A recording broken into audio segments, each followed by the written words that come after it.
সপ্তাহের দেশে স্বাগত জানাচ্ছি আমি ফখরুল ইসলাম। নির্বাচনের সুনির্দিষ্ট রোডম্যাপ চাইলেন বিএনপির ভারপ্রাপ্ত চেয়ারম্যান তারেক রহমান। আওয়ামী লীগের বিচার নিশ্চিত করা হবে বলে জানালেন নাহিদ ইসলাম। সংস্কার প্রক্রিয়া কতদূর, কোন পথে রাজনীতি, এইসব বিষয়গুলো নিয়ে আমরা কথা বলবো। আজকে আমরা শিরোনাম ঠিক করেছি রাজনীতিতে ঐক্যের চ্যালেঞ্জ। এ বিষয়ে কথা বলতে আমার সঙ্গে স্টুডিওতে দুজন অতিথি আছেন, আমি একটু পরিচয় করাতে চাই। আমার সঙ্গে আছেন আজিজুল বারী হেলাল, তথ্য বিষয়ক সম্পাদক বিএনপি, এবং আছেন আব্দুল হান্নান মাসুদ, সিনিয়র যুগ্ম মুখ্য সমন্বয়ক জাতীয় নাগরিক পার্টি। স্বাগত জানাচ্ছি দুজনকে।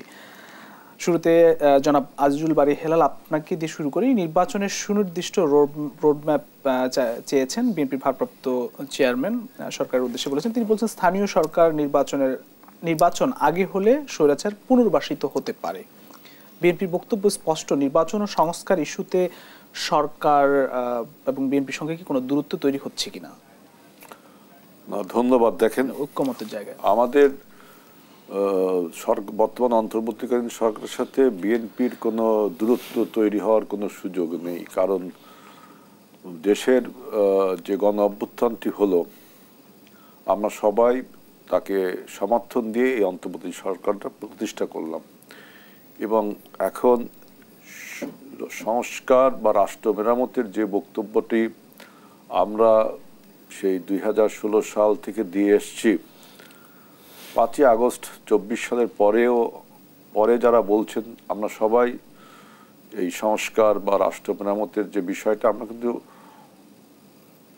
এই বিষয়ে ঐক্যমত হয়েছে অনেক জায়গায়। কারণ সংস্কারের এত বড় ক্যানভাসে সব বিষয়ে ঐক্যমত হওয়া যায় না। কারণ প্রত্যেকটা দলের একটা আইডিওলজি থাকে, প্রত্যেকটা দলের একটা কর্মসূচি থাকে, কতগুলো কি পয়েন্টস থাকে রাজনৈতিক দলগুলোর। এবং পৃথিবীর এমন কোনো বিষয় নেই একমাত্র ইউনিভার্সাল ট্রুথ ছাড়া যে সবাই সেটাকে ঐক্যমত হবে। আমরা কিন্তু সরকারের যে 166 দফা দিয়েছে সংস্কার প্রস্তাবে, যে স্প্রেডশিটে দিয়েছে, অনেক বিষয়ে আমরা একমত হয়েছি। এবং সরকারও বলেছে যেসব বিষয়ে অন্যান্য রাজনৈতিক দলও যা বলেছে তার সাথেও আমাদের অনেক ঐক্যমত হয়েছে। সেটা জুলাই চার্টার হবে, যেগুলো ঐক্যমত হয়েছে। যেগুলো ঐক্যমত হয়নি সেগুলো সংসদে আলোচনা হবে, নতুন যে সংসদ হবে। সুতরাং সরকারের সাথে দূরত্ব হওয়ার কোনো সুযোগ নেই। দূরত্ব হবে তখন যখন সরকার যদি আপনার সংস্কারের নাম করে কোনো রাজনৈতিক দলকে গঠন এবং শক্তি সঞ্চয় করার সুযোগ করে দেয়, অথবা নিজের অপরিহার্যতা তুলে ধরবার জন্য সংস্কারের নামে সময় ক্ষেপণ করে, এবং জনগণের যে প্রত্যাশা যে একটি নির্বাচিত সরকার এবং সেই নির্বাচিত সরকার হওয়ার পেছনে যে নির্বাচন কমিশন, স্থানীয় প্রশাসন, যে সমস্ত সংস্কার প্রস্তাব আমরা দিয়েছি 31 দফা, আরও অন্য রাজনৈতিক দল দিয়েছে, এইসব বিষয়ে ঐক্যমত যেগুলো হয়েছে সেগুলো সরকার যখন ইমপ্লিমেন্ট করে, আমরা সরকারের সাথে বসে যেসব বিষয়ে ঐক্যমত হয়েছে আমরা বলছি এগুলো প্রকাশ করুন এবং ইমপ্লিমেন্ট করুন, করে আপনি নির্বাচনটা অবাধ এবং সুষ্ঠু করার জন্য ব্যবস্থা নিন। সরকার এই ব্যাপারে বলছে যে দুটো ডেট যে ঘোষণা করছে, ডিসেম্বর একটা আর একটা 26 সালের জুন মাস, এই একটা দুটো টেন্টেটিভ ডেট, মানে সুপারফিশিয়াল। এটা আমরা বলছি এটা সুনির্দিষ্ট কথা বলুন যে কত তারিখ কবে নির্বাচনটা হবে, এবং সেই নির্বাচনকে অবাধ এবং সুষ্ঠু নিরপেক্ষ করার জন্য আপনি নির্বাচন কমিশন, স্থানীয় প্রশাসন, নির্বাচনের সাথে সংশ্লিষ্ট যে সমস্ত বিষয় আছে সংস্কার করা প্রয়োজন, সেগুলো কি করবেন, আমরা যেসব বিষয়ে ঐক্যমত হয়েছি, এবং আপনার নির্বাচনের স্কেডিউলটা ঘোষণা করেন, আপনি সুনির্দিষ্ট করে জনগণকে বলুন। সেইটা তিনি বলছেন না এখনো। এইটুকু শুধু দূরত্ব রয়েছে, আর কোনো দূরত্ব আমি দেখি। এনসিপির নেতারা কখনো কখনো বলছেন যে, এবং আজকেও তাদের একটি বড় সমাবেশ গেছে, যে বলছেন বিক্ষোভ সমাবেশ, যদিও নির্বাচন এবং সংস্কারের আগে, দুঃখিত, আপনার আওয়ামী লীগের যে বিচার এবং সংস্কারের আগে এদেশে কোনো নির্বাচন হবে না। এটা পলিটিক্যাল একটা তাহলে কি মানে নির্বাচন পিছিয়ে যাওয়ার কোনো সংকেত দেখছেন তারা বলছে? কারণ একটা জিনিস লজিক আর ইললজিক দেখতে হবে, লজিক্যাল কিনা ইললজিক্যাল কিনা এটা দেখতে হবে। যে দেখেন, সংস্কার তো আমি বললাম অনেক বড় জিনিস, সংস্কার কবে শেষ হবে এটা তো কেউ বলতে পারে না। সংস্কার তো চলমান প্রক্রিয়া। আর বিচার আপনার লাস্ট ভার্ডিক্ট পেতে কত দিন লাগবে? নির্বাচন, সংস্কার, বিচার সব সিমালটেনিয়াসলি চলবে, এটাই কিন্তু পলিটিক্যাল সংস্কৃতি। এখন যদি বলেন যে সংস্কার ছাড়া নির্বাচন হবে না, একটা সংস্কার আপনি করলেন আজকে, কিন্তু এটা উপযোগিতা হারালো, 2 দিন পরে উপযোগিতা হারাতে পারে, তাই না? আবার সেটা সংস্কার করতে হবে। তো এইভাবে টোটাল রাষ্ট্র ব্যবস্থার সংস্কার করা এটা একটা ইলজিক্যাল, কতদিন ধরে লাগবে? আপনার নির্বাচন ইটসেলফ একটা সংস্কার প্রক্রিয়া, যেহেতু বাংলাদেশের নির্বাচন সুষ্ঠুভাবে গত 17 বছর হয়নি। সুতরাং এই নির্বাচনী ব্যবস্থার, এই নির্বাচনীটা অনুষ্ঠিত করা ফ্রি এবং ফেয়ার, এটাই তো একটা সংস্কার। আর আবার এদের দ্বিচারিতা দেখেন, আমি দ্বিচারিতা এই অর্থে বলছি যে দেখলাম যে গত ঈদে তারা নির্বাচনের জন্য ক্যাম্পেইন করলো, শোডাউন করলো বা শো আপ যেটাই বলেন করলো, টেলিভিশনে এসে বলছেন যে আমি নির্বাচন চাই না, কিন্তু মাঠে করছেন আর এক রকম, নির্বাচনের যত রকম কার্যক্রম আছে। বিচারের কথা বললেন, বিচার আমরা তো সুনির্দিষ্ট করে বলেছি যে ফ্যাসিস্ট হাসিনাকে আপনার ভারত থেকে ধরে এনে বিচার করতে হবে এবং আপনার আদালতের মুখোমুখি করতে হবে। আওয়ামী লীগ রাজনৈতিক দল হিসাবে তার বিচার করতে হবে, প্রত্যেকটা ইন্ডিভিজুয়ালসের বিচার করতে হবে, তাই না? কিন্তু সেই বিচার শেষ হতে সময় লাগবে, অনেক দিন লাগবে, যেই বিচার করুক। বিচার ব্যাপার তো আমাদের। আবার দেখলাম এই ফ্যাসিস্টদেরকে, এই পলাতক মাফিয়াদেরকে যখন বিভিন্ন রাজনৈতিক দল তাদের প্রান্তিক কমিটিগুলো করতে যায়, একদম তৃণমূল পর্যায়ে যে কমিটি সেখানে করতে, এদেরকে আবার দেখি সেখানে জায়গা দেই। তাহলে আপনি মাঠে করছেন এক কাজ, টেলিভিশনে এসে বলছেন বিচার চাই, আবার তাদের পুনর্বাসন করছেন। যেমন আমাদের এই যে নতুন রাজনৈতিক দলের ওই যে সার্জিস আলম মনে হয় বলছিল যে আওয়ামী লীগের কে বেশি অপরাধ করেছে, কে কম অপরাধ করেছে, কে মাঝারি অপরাধ করেছে, তাদের বিচার, তাদের অনেককে ছাড়া হবে, নেওয়া যেতে পারে। আবার দেখলাম এক সময় আপনারা দেখেছেন যে বিভিন্ন স্থানীয় পরিষদে মাফিয়াদের যারা ওই যে উপজেলার চেয়ারম্যান, ইউনিয়ন পরিষদ চেয়ারম্যান, কাউন্সিলর রয়েছে, তাদের নিয়ে একটা বৈঠক হয়েছিল। সুতরাং আপনি 2 রকম কথা বললে তো হবে না, আপনাকে ফ্যাসিস্টের সাথে সম্পূর্ণ আপনার পুনর্বাসন করবেন, পুনর্বাসন করার চেষ্টা করবেন প্রান্তিক পর্যায়ে, টেলিভিশনে সেটা বলবেন, তাহলে তো হলো না। আপনাকে মিন করতে হবে। এবং যে এই ফ্যাসিস্ট হাসিনার বিচার এবং রাজনৈতিক দলের বিচার, সেই বিচারের প্রক্রিয়াতে আপনি একদিনে সব রায় দিতে পারেন না। আমরা চাইবো যে অন্তত লোয়ার কোর্টে, অন্তত এই নির্বাচন হওয়ার আগে, যেহেতু নির্বাচন হওয়ার আগে অন্তত লোয়ার কোর্টে 2-1টা রায় হতেই পারে, কিন্তু সেটা তো চ্যালেঞ্জ করবে একদম সুপ্রিম কোর্ট পদ্ধতিতে, সেইটা যেতে তো প্রায় 15-16 বছর লেগে যাবে। যারা আইন আদালতের সাথে যুক্ত আছেন, আমরা এতদিন মামলা খেয়েছি, আমরা জানি একটা মামলা, আমরা মামলা খেয়েছি যে 2007 সাল থেকে কোনো মামলার এখনো কয়েকটা মামলা রায় হয়েছে, 3-4টা মামলা আমাদের সবার রায় হয়েছে। আমি নিজেও কনভিক্টেড ছিলাম, কিন্তু মামলা তো অনেক, সব মামলা তো রায় হয়নি। এখন যদি সব মামলা রায় শেষ হতে তারপর নির্বাচন, এটা একটা হাস্যকর কথা না। নির্বাচন সংস্কার একই সাথে হতে পারে। এই সমস্ত কথা বললে হবে কি, এই বর্তমান তত্ত্বাবধায়ক সরকার, অন্তর্বর্তী সরকার কিন্তু টেন্টেটিভ ডেট ঘোষণা করেছেন 2টো। এখন যদি আপনি বলেন যে নির্বাচন সংস্কার এবং বিচার ছাড়া নির্বাচন হবে, তাহলে তো আপনার ডক্টর ইউনূস সরকারও একটা চ্যালেঞ্জের মুখে পড়ে যাবে না? আমাদের মধ্যে তো আমরা যারা রাজনৈতিক শক্তি যারা আছি, আমরা তো বিভিন্ন তর্ক বিতর্ক তুলবই, এবং সেই তর্ক বিতর্ক তুলে একটা জায়গা কমন কিছু এজেন্ডা কিন্তু আমরা এক হয়েছি, তাই না? সে অতএব যেগুলো এক হয়নি সেগুলো সংসদে আলোচনা হবে, এটাই তো স্বাভাবিক সংস্কৃতি। ধন্যবাদ। জনাব আব্দুল হান্নান মাসুদ, সিনিয়র যুগ্ম মুখ্য সমন্বয়ক, জাতীয় নাগরিক পার্টি এনসিপি নেতারা বলছেন যে আওয়ামী লীগের বিচার এবং সংস্কার আগে দেশে কোনো নির্বাচন হবে না। আগেও অনেক নেতাই আপনাদের বলেছেন আসলে সরকার 2026 জুনের মধ্যে নির্বাচন করতে চায়, এরকম একটি কথা বলছে বারবারই। বিএনপি ডিসেম্বরের মধ্যে নির্বাচন, তাহলে কি নির্বাচন নিয়ে একটি সংশয় তৈরি হচ্ছে কিনা? আপনারা নির্বাচনের কথা বলছেন, মানে মানুষের মধ্যে কি এই ধারণা তৈরি হচ্ছে না কিনা যে এনসিপি নির্বাচন চায় না, এমন কিছু তৈরি হচ্ছে কিনা? ধন্যবাদ। আসলে হচ্ছে এনসিপি নির্বাচন চাই না এমন কিছুই না। এনসিপি বলছে যে হচ্ছে মৌলিক কিছু সংস্কার এবং হচ্ছে আওয়ামী লীগের বিচারের আগে নির্বাচন চাই না, কিছু শর্ত দিয়ে দেওয়া হয়েছে। এই শর্তটার ক্ষেত্রে কেন যে হচ্ছে অন্য দলগুলো একসাথে একমত হতে পারে না, সেটাই সমস্যা এনসিপির সাথে। মানুষের মধ্যে এই সন্দেহ তৈরি হয়েছে আসলে সংস্কার হবে কিনা, মানুষের মধ্যে এই সন্দেহ হয়েছে সেই রাষ্ট্র ব্যবস্থা, সেই ফ্যাসিবাদী রাষ্ট্র ব্যবস্থা ভেঙে নতুন রাষ্ট্র ব্যবস্থা গড়া সম্ভব হবে কিনা। এটা মানুষের মধ্যে একটা আতঙ্ক সৃষ্টি করছে যে হচ্ছে আসলেই একটা নির্বাচন করে মূলত হচ্ছে আবার ফ্যাসিবাদী সেই কাঠামোটাকে ধরে রাখার চেষ্টা করা হচ্ছে কিনা। এই বিষয়টা আপনি রাস্তায় যে কাউকে জিজ্ঞাসা করলে একটা রিক্সাওয়ালা বলবে যে আসলে কি সংস্কার হবে এত রক্তের পর, আসলে কি দেশের কোনো পরিবর্তন হবে, আসলে কি সেই আগের মতো লুটপাট হবে না। এইরকম অবস্থা এখন হচ্ছে দেশের মানুষের মধ্যে এক ধরনের অনাস্থার জায়গা তৈরি হয়েছে। আমরা সেই জায়গা থেকে আমরা বলছি যে হচ্ছে কিছু মৌলিক সংস্কার করতে হবে। সেই মৌলিক সংস্কারগুলোর মধ্যে আমরা বলছি যে হচ্ছে সাংবিধানিক যে কাঠামোটা বারবার বিভিন্ন রাজনৈতিক দলগুলোকে আপনার হচ্ছে ক্ষমতায় বসার পরে, নির্বাচনের পরে ক্ষমতায় বসার পরে তাদের ক্ষমতাকে এককেন্দ্রীকরণ, প্রধানমন্ত্রীর হাতে যে এককেন্দ্রীকরণ ক্ষমতা, সেই ক্ষমতার কারণে পরবর্তীতে প্রতি 5 বছর পর পর ক্ষমতা হস্তান্তরের সময় যেই লড়াই হয়, সংঘাত হয়, সেই লড়াই যাতে না হয় সেটার জন্য একটা মৌলিক সংস্কার প্রয়োজন, সাংবিধানিক সেই কাঠামো ভাঙা প্রয়োজন। সেটার জন্য আমরা কথা বলছি।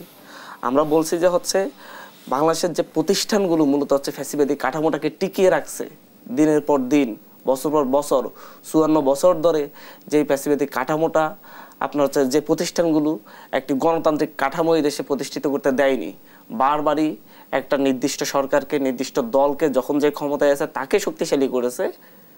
আমরা সেই প্রতিষ্ঠানগুলো সংস্কার চাচ্ছি। আমি একটু প্রশ্ন করি, আপনারা সংস্কার চান এটা সবাই জানে এবং আপনারা খুব গভীরভাবে চান স্পষ্টত হচ্ছে। আমি এখানে সংস্কার এবং নির্বাচন, আপনাদের সঙ্গে বিএনপি বা অন্যান্য দল মানে সংস্কার বিষয়ে মানে খুব বড় ধরনের কি পার্থক্য দেখেন?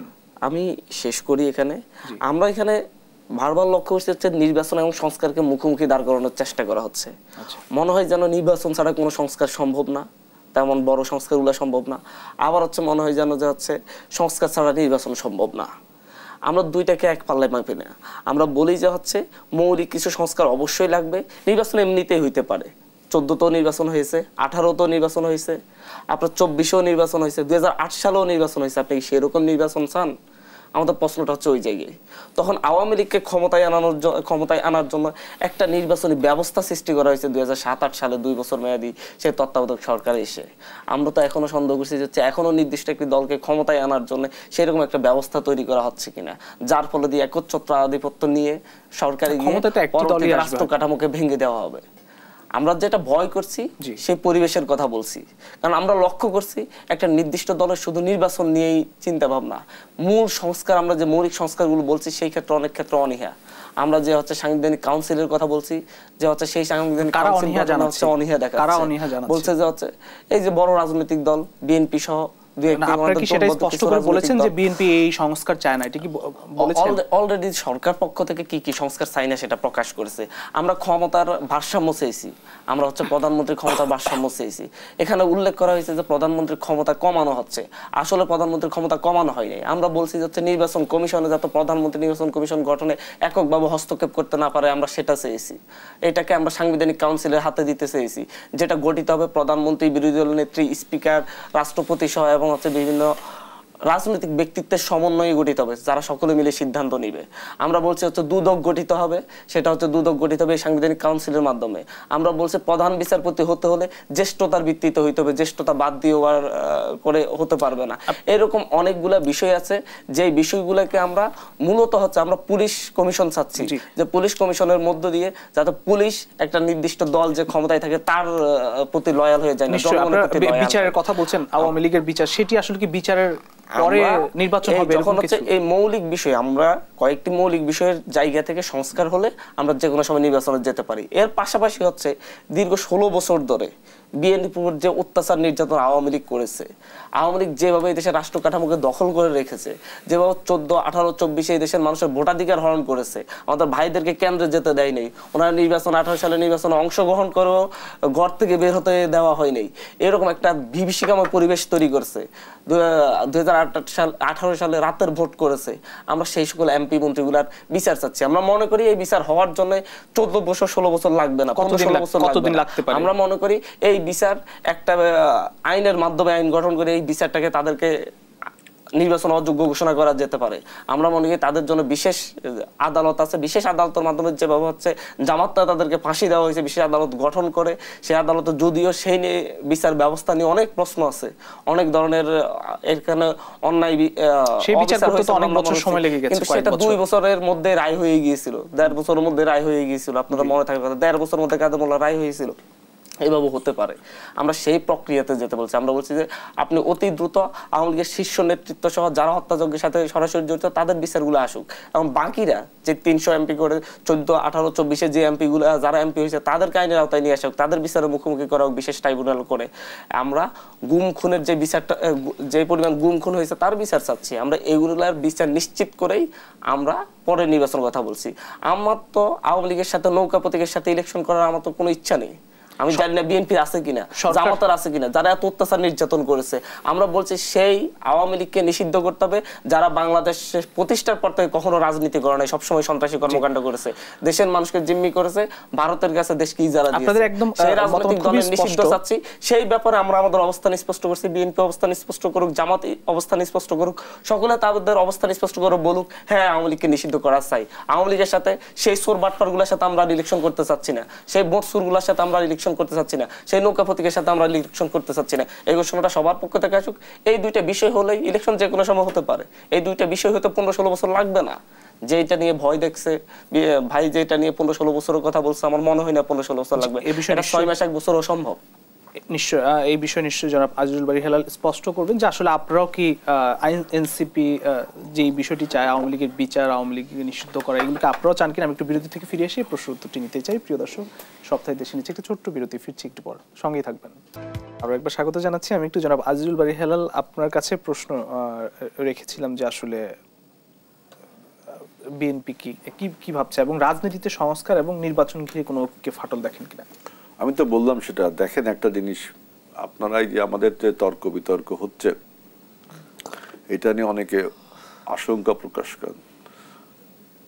দেখবেন যে তর্ক এবং বিতর্কের ফলে আমরা কিন্তু একটা ঐক্যে পৌঁছাই। সবাই আমরা সংস্কার প্রস্তাব দিয়েছি, সেখানে কিছু কমন হয়েছে। আবার তর্ক বিতর্কের নেগেটিভ সাইড হলো যে যাদের বিরুদ্ধে বিজয় অর্জন করলাম, ওই পলাতক মাফিয়া বা শেখ হাসিনা, ফ্যাসিবাদ, এদের সমস্ত অপকর্মগুলো ঢাকা পড়ে যাচ্ছে, এবং এই পলাতক মাফিয়ায় আমাদের তর্ক বিতর্কের সুযোগ পেয়ে তারা কিন্তু ষড়যন্ত্র করার সুযোগ পাচ্ছে। আবার দেখবেন এই যে আমাদের এই যে তর্ক বিতর্কের এর একটা সুন্দর দিক হলো যে একজন চাইনিজ দার্শনিক বলেছিল যে where there is chaos there is opportunity। এই তর্ক বিতর্কের ফলে একটা সুযোগ তৈরি হয় কি, যে আমরা একটা নতুন বাংলাদেশ গঠনের, সেই নতুন বাংলাদেশ গঠন করতে হলে তো আপনাকে বেসিক কিছু রুল কিন্তু মানতে হবে। যে আপনি যদি এখন যে সমস্ত সংস্কার প্রস্তাব দিচ্ছেন, যেগুলো দিচ্ছেন, সেই সংস্কার প্রস্তাবগুলো আপনার যেগুলো আমাদের কমন হয়েছে সেগুলো আমরা ইমপ্লিমেন্ট করছি, যেগুলো কমন হয়নি সেগুলো আপনি আপনার পলিটিক্যাল যে এজেন্ডা আছে, আপনার একটা পলিটিক্যাল এজেন্ডা আছে না, এনসিপির একটা পলিটিক্যাল নির্বাচনের সময় তারা একটা ম্যানিফেস্টো ঘোষণা করবে না। যেমন প্রধানমন্ত্রীর ক্ষমতা কথা তারা বললেন, আমরা বলছি যে পরপর 2 বার থাকতে পারবে, তারা বলছে 2 বার বলে থাকতে পারবে না। এই জায়গাটাও একমত হলাম না। তাহলে এইটা হলো আপনার পলিটিক্যাল ম্যানিফেস্টোতে দিয়ে দেন, আপনি আপনার নির্বাচনী ইশতেহার আপনি ঘোষণা করুন, আমরা আমাদের নির্বাচনী ইশতেহারে ঘোষণা করি, জনগণকে ডিসাইড করতে দেন যে আসলে। আর যেসব বিষয়ে আমরা আগে ঐক্যমত হয়ে গেছি, যেমন সংস্কার হবে, আমাদের সংবিধানের মূল নীতিগুলো কি হবে, আমরা কিছু কিছু বিষয়ে একমত হয়েছি না, সেই সবগুলো তো আমরা ইমপ্লিমেন্ট করতে পারছি। তারপরেও কিন্তু পরবর্তী সংসদে র্যাটিফাইয়ের প্রয়োজন আছে। আর যেগুলো হয়নি আমরা এখনো, সবাই তো একমত হব না পৃথিবীতে। আপনার যদি সবাই একমত হতে হয় তাহলে তো বাকশাল কি দোষ করেছিল? বাকশালকে জোর করে সবাইকে একমত করেছিল, ও কি দোষ করলো? যেসব বিষয়ে একমত হব না, যে সেই সব বিষয় আমরা আমাদের নির্বাচনী ম্যানিফেস্টোয় দিব, তারা তাদের নির্বাচনী ম্যানিফেস্টোয় দেবে, জনগণের আপনি বিচার করতে দেন। আপনি যদি এখন চাপিয়ে দেন, আপনার 1/11-এর সময় মনে আছে যে কত সংস্কার প্রস্তাব জোর করে করে বিএনপি থেকে, আওয়ামী লীগের থেকে, অমুক দল থেকে, সেই নতুন রাজনৈতিক দল করে জোর করে করে একটা কিছু হয়েছে? বলেন কি হয়েছে? একটা কিছু চাপিয়ে দিয়ে কিছু হয় না। সুতরাং আমরা যে সমস্ত বিষয়ে ঐক্যমত হয়েছি, এই যে তর্ক বিতর্কের ফলে একটা অপরচুনিটি তৈরি হয়েছে, সেই অপরচুনিটির ফলে আমরা একটা কমন জায়গায় আসি। সেই কয়েকটা অন্তত 70% জায়গাতে আমাদের এক হয়ে গেছে। সেইগুলো আমরা বাস্তবায়ন করে যদি নির্বাচনের দিকে হাঁটেন, এবং নির্বাচনে আপনি আপনার এই যে এনসিপি বলছে যে আপনার পুলিশ সংস্কার করতে হবে, পুলিশ সংস্কারের অনেক জায়গায় তো আমরা একমত হয়েছি, অনেক জায়গায় তারাও একমত হয়েছে, কমন জায়গা হয়েছে। যে জায়গা হয়নি সেটা নির্বাচনী ম্যানিফেস্টো দেবে, এটাই তো পলিটিক্স নাকি? নির্বাচনী ম্যানিফেস্টো দেবে।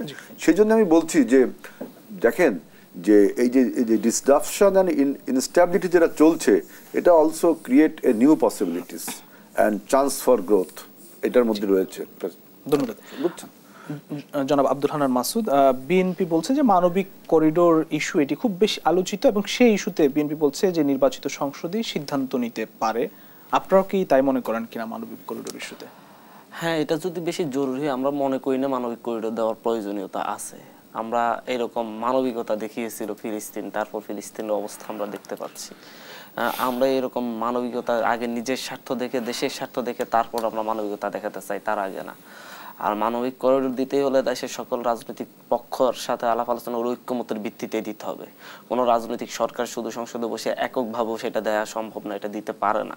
আমরা মনে করি জাতীয় স্বার্থের যেটা আছে, আন্তর্জাতিক অঙ্গনে যে কোনো চুক্তির ব্যাপারে খোলামেলা আলাপ আলোচনা হওয়া দরকার, যেটা রাষ্ট্রকে সামনের দিনে হুমকিতে ফেলতে পারে বা রাষ্ট্রের জন্য সুবিধা এনে দিতে পারে। সেই জায়গা থেকে আমরা বিএনপির সাথে আংশিক একমত। যেহেতু হচ্ছে সংসদে, নির্বাচিত সংসদে যেহেতু হচ্ছে সকল রাজনৈতিক দল থাকবে, সেখানে খোলামেলা আলোচনার ভিত্তিতে জাতীয় ঐক্যমত হতে পারে। অথবা হচ্ছে এখনো যদি হচ্ছে সেরকম কিছু আলাপ আলোচনায় আসে, তাহলে এখন যেহেতু সংসদ নেই, সেহেতু সকল রাজনৈতিক দলের সাথে বসে আলাপ আলোচনা করে একমতে এসেই তারপর এই জাতীয় সেনসিটিভ ইস্যুগুলোতে সরকার সিদ্ধান্ত নিতে পারে। এর আগে আমরা হেলাল ভাই যে বিষয়টি বললেন যে সংস্কারের ইস্যুতে যে বিষয়গুলো অনৈক্য থাকবে, সেগুলো হচ্ছে আমরা বারবার তো সংস্কারের কথা শুনেছি। আমরা 70-এর পরে, 70-71-এর পরে আমরা ভেবেছি যে হচ্ছে দেশের আমূল পরিবর্তন আসবে, বিরাট সংস্কার হবে এবং হচ্ছে দেশের মানুষ গণতন্ত্র পাবে, মানবিক মর্যাদা পাবে, সাম্য পাবে, সবকিছুই পাবে, কিন্তু পাই নাই। 90-এর গণ-অভ্যুত্থান একই উদ্দেশ্যে হয়েছে, কিন্তু তারপরও সেটার কোনো স্বপ্ন পূরণ হয় নাই। 2007-8 সালেও সেরকম স্বপ্ন দেখানো হয়েছিল, কিন্তু স্বপ্নভঙ্গ হয়েছে। আরও আমরা ফ্যাসিবাদের কষাঘাতে, ফ্যাসিবাদের ভিতরে আমরা ঢলে পড়েছি। তার পরবর্তী সময়ে এখন আর আমাদেরকে সেরকম আশা দেখিয়ে যে পরবর্তী সরকার এসে সব কিছু করবে, সেরকম স্বপ্ন আর আসে না। কারণ হচ্ছে সরকার যখন ক্ষমতায় যায়, কোনো রাজনৈতিক দল, আমাদের কোনো রাজনৈতিক দল আজ পর্যন্ত দেশের স্বার্থকে প্রাধান্য দেয় নাই দলীয় স্বার্থের উপরে গিয়ে। তারা সবসময় তাদের দলীয় স্বার্থটাকে সামনে রেখেছে, দেশের স্বার্থকে জলাঞ্জলি দিয়েছে, যার পরে দেশের অভ্যন্তরে বিভিন্ন ক্ষেত্রে যে হচ্ছে আমাদের মধ্যে বিভাজন তৈরি হয়েছে, মানবিক সংকট তৈরি হয়েছে, গণতন্ত্রহীনতা তৈরি হয়েছে। সেটা যেই রকম 91-90-এর গণ-অভ্যুত্থানের পরে 91 নির্বাচন পরে 94 থেকে 96 হয়েছে, ঠিক তেমনি 2006-07-08-এও হয়েছে, ঠিক তেমনি 8 পরবর্তী 16 বছর ধরে হচ্ছে। সেই জায়গা থেকে আমরা মনে করি মৌলিক কিছু সংস্কার যেগুলো হচ্ছে মূলত গণতন্ত্রের ভিত মজবুত করবে, মানবিক মর্যাদা মজবুত করবে, সেগুলো অবশ্যই এই সময়ে হতে হবে। যেহেতু এটা কোনো গতানুগতিক ইন্টারিম গভর্নমেন্ট নয় যেটা শুধু নির্বাচন দিয়ে চলে যাবে। এটাকে অভ্যুত্থান পরবর্তী সময়ে প্রায় 2000 মানুষের জীবনের বিনিময়ে এবং হাজারো আহতদের অঙ্গহানির বিনিময়ে এই সরকারকে বসানো হয়েছে কিছু মৌলিক দায়িত্ব দিয়ে। এই সরকারকে অবশ্যই সেই মৌলিক দায়িত্ব পূরণ করে স্যার ছাড়তে হবে। তাকে শুধু মৌলিক দায়িত্ব এটা না যে আপনি নির্বাচন দিয়ে সরে দাঁড়ান, এই দায়িত্ব তাকে দেওয়া হয়নি। মৌলিক দায়িত্ব হচ্ছে সেটা যে ভবিষ্যতে নির্বাচন নিয়ে সংঘাত হবে না, ভবিষ্যতে আপনার হচ্ছে চাইলেই কেউ হচ্ছে নির্বাচনকে এবং হচ্ছে ক্ষমতা কুক্ষিগত করে রাখার চেষ্টা করতে পারবে না, সেই স্বপ্নও দেখতে পারবে না। সেই নিশ্চয়তার জন্য এই ইন্টারিম গভর্নমেন্টকে বসানো হয়েছে। সেই জায়গা থেকে আপনার যদি গতানুগতিকভাবে নির্বাচন কমিশন যদি হচ্ছে আপনার সেই প্রধানমন্ত্রীর ইচ্ছেই গঠিত হয়, দুদক যদি প্রধানমন্ত্রীর ইচ্ছেই গঠিত হয়, সেই বিচারক, প্রধান বিচারপতি কে হবে, বিচারকরা কে হবে, সেটা দলীয় বিবেচনায় যদি হয়, তাহলে তো কোনো পরিবর্তন আসলো না।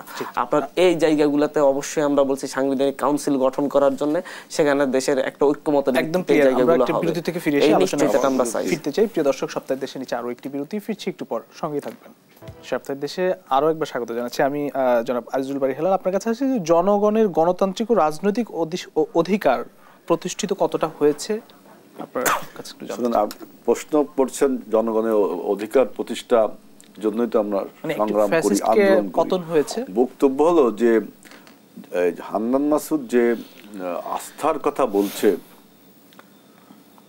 53 বছর ব্যাপী কোনো আস্থা তৈরি করতে পারেনি। কারণ কাগজে লিখলে কি আস্থা তৈরি হয়, না আস্থা বা থাকে মানুষের মনোজগতে। যদি মনোজগৎ হয় আমি ফ্যাসিস্ট হয়ে উঠবো, মনোজগৎ হয় আমি মাফিয়া হয়ে উঠবো, মনোজগৎ হয় আমি ক্ষমতা ধরে রাখবো, তখন কিন্তু সংবিধানের যতই পরিবর্তন করুন, এতে আপনার ফ্যাসিবাদ বা ফ্যাসিস্ট হয়ে ওটা ঠেকানো যায় না। এগুলো আপনি কথার কথা বলেন। শেখ হাসিনা ফ্যাসিস্ট তো হয়নি, হয়েছিল মাফিয়া। কি সংস্কারের মানে ওই যে সংবিধানের জন্য হয়েছিল না, তার মনোজগতে একটা মাফিয়া তন্ত্র তৈরি হয়েছিল যে ক্ষমতায় বসে থাকতে হবে, সেইভাবে সে সমস্ত কিছু সংবিধানকে তোয়াক্কা না করে, তাই না, সংবিধানকে আবার তোয়াক্কা করলো, লিখলো নিজের মতো করে লিখলো। তার মানে কি তার মনোজগতে ছিল ফ্যাসিবাদ। সুতরাং আপনারা যে বলেন যে কাগজে কিছু লিখলে আপনার সবকিছু হয়ে গেল, আপনি কাগজে আজকে লিখলেন সবকিছু, তাই না, সবকিছু লিখলেন। আপনি যখন একটা সরকার গঠন হলো সে সেগুলো মানলো না, তখন কি তাকে আপনি নৈতিকভাবে দায়ী করতে হবেন, কিন্তু লিগালি কিছু করতে পারবেন? কারণ পরবর্তী সরকার তার যে ম্যানিফেস্টো সেই ম্যানিফেস্টো বাস্তবায়ন করবে, তাই না? মনোজগতের পরিবর্তন দরকার। আরেকটা কথা হলো যে দেখেন, আওয়ামী লীগকে নিষিদ্ধ করতে হবে বা আওয়ামী লীগকে বিচার করতে হবে, এই যে কথাগুলো বলি, আমরাও বলি, ওরাও বলে, সরকার কেন কিছু বলে না? সরকার তার স্প্রেডশিটে 166 দফার মধ্যে একটা কথা লিখলে ব্যাপারে, তার মানে কি এই সমস্ত বিষয়কে রাইজ করে তিনি কি আমাদের অভ্যুত্থানের শক্তির মধ্যে একটা অনৈক্য তৈরি করে যে স্পেস তৈরি করে, সেই স্পেসটাই কি তিনি তার নিজের অপরিহার্যতা দেখাতে চায়? এরকম অপরিহার্যতা আমরা অনেক কিছু দেখেছি। আর একটা মাসুদের উদ্দেশ্যে আর একটা কথা বলি, যে দলীয় স্বার্থের ঊর্ধ্বে উঠে উঠে দেশের স্বার্থ দেখে না, এই কথাটা কেমন? এই কথাটা পলিটিশিয়ান আমাদের জনগণকে বোঝে, এটা যে প্রত্যেকটা দল তার পলিটিক্যাল কর্মসূচি, তার স্বার্থ সুনির্দিষ্ট করে জনগণ এবং রাষ্ট্রকে লক্ষ্য করে, তাই তো? আমার দলের যে ম্যানিফেস্টো, আমার দলের যে কর্মসূচি, এটা তো জনগণকে উদ্দেশ্য করে করা হয়। আবার যখন কোনো কর্মসূচি উপযোগিতা হয় আমরা সেটা চেঞ্জ করি।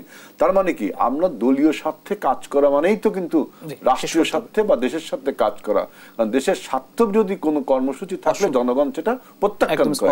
এই কথাগুলো মানুষ বারবার বলে তারা ভুল তথ্য। অসংখ্য ধন্যবাদ আব্দুল হান্নান মাসুদ। আপনাকে দিয়ে শেষ করবো, একদম 1.5 মিনিট হাতে সময় আছে। জনগণের গণতান্ত্রিক ও রাজনৈতিক অধিকার কতটা প্রতিষ্ঠিত হয়েছে নাকি হয়নি? দেখেন, 54 বছর ধরে জনগণের গণতান্ত্রিক অধিকার, রাজনৈতিক অধিকার, আইনি অধিকার, মানবিক অধিকার আমরা কোনোটাই নিশ্চিত করতে পারিনি। সেটা আপনি 90 গণঅভ্যুত্থান আগে বলেন, আর আমরা বাংলাদেশের এই শাসন ব্যবস্থাকে 2 ভাগে ভাগ করি, 90 গণঅভ্যুত্থান পূর্ববর্তী অবস্থা, 90 গণঅভ্যুত্থান পরবর্তী অবস্থা। এই 2 পেজে কোনো দাফেই সম্ভব হয়নি। কারণ আপনি যখন ক্ষমতায় গিয়েছেন তখন এক ব্যক্তি কেন্দ্রিক ক্ষমতাকে আপনি ক্ষমতা রেখেছেন। আপনি বলেন যে নির্বাচন সুষ্ঠু হবে, কিন্তু নির্বাচন কমিশনকে কিভাবে গঠিত হবে সেটা আপনি নিজের হাতে রেখে দিয়েছেন। প্রধান বিচার ব্যবস্থা স্বাধীন হবে, কিন্তু প্রধান বিচারপতি কে হবে সেটা নির্বাহী প্রধান ঠিক করেন।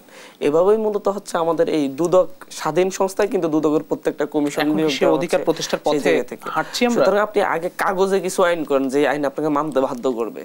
আপনাকে অন্তত দেখাতে হবে যে স্বচ্ছতা এই জায়গা থেকে, যে এইভাবে আমি দুদককে স্বাধীন রাখবো, এভাবে নির্বাচন কমিশন স্বাধীন থাকবে, এখানে আমার হস্তক্ষেপের সুযোগ থাকবে না, এভাবেই আপনার বিচার ব্যবস্থা স্বাধীন থাকবে। এই আইনগুলো আগে কাগজে আসুক না, তারপর প্র্যাকটিক্যালি না আসলে মানুষ ধরতে পারবে আপনাকে। কিন্তু আপনি কাগজে না এনে প্র্যাকটিক্যাল করে ফেলবেন, এই বিশ্বাসটা তো নাই। আগে একটা চুক্তিনামায় আসেন, চুক্তিনামা রাখবেন নাকি রাখবেন না সেটা তো দেখা যাবে। আপনি যদি চুক্তিনামায় যে ওয়াদাবদ্ধ হচ্ছেন সেই ওয়াদা যদি না রাখেন, তাহলে তো আপনাকে বিচারের মুখোমুখি হতে হবে, আপনাকে জনগণের কাছে জবাবদিহি করতে হবে। আগে আমরা সেই চুক্তিনামাতে আসতে চাচ্ছি। অসংখ্য ধন্যবাদ জনাব আব্দুল হান্নান মাসুদ এবং আজিজুল বারী হেলাল, দুজনকে আবারও ধন্যবাদ জানাচ্ছি। প্রিয় দর্শক, সপ্তাহের দেশ আজ এখানে শেষ করছি। আবারও দেখা হবে আগামী সপ্তাহে একই সময় অন্য কোনো অতিথিদের নিয়ে। সে পর্যন্ত সবাই ভালো থাকবেন, সুস্থ থাকবেন। শুভরাত্রি।